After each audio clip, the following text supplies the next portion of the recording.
હળવદમાં એક વેપારીએ આત્મહત્યાનો પ્રયાસ કર્યો। એક વેપારી કે જેમને પોતાની જાતને જ ગોળી મારીને આત્મહત્યા કરવાનો પ્રયાસ કર્યો। બકાભાઈ ઠક્કરે પોતાની જ રિવોલ્વરથી લમણે ગોળી મારી અને આત્મહત્યા કરવાનો પ્રયાસ કર્યો।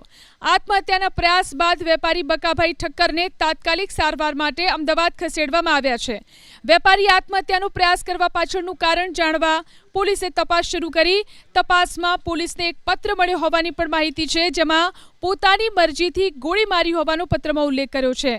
હાલ તો પોલીસે આ અંગે વધુ તપાસ શરૂ કરી છે। એક વેપારી કે જેમને પોતાની જાતને જ ગોળી મારીને આત્મહત્યા કરવાનો પ્રયાસ કર્યો। બકાભાઈ ઠક્કરે પોતાની જ રિવોલ્વરથી લમણે ગોળી મારી અને આત્મહત્યા કરવાનો પ્રયાસ કર્યો। આત્મહત્યાના પ્રયાસ બાદ વેપારી બકાભાઈ ઠક્કરને તાત્કાલિક સારવાર માટે અમદાવાદ ખસેડવામાં આવ્યા છે। વેપારીએ આત્મહત્યાનો પ્રયાસ કરવા પાછળનું કારણ જાણવા પોલીસે તપાસ શરૂ કરી।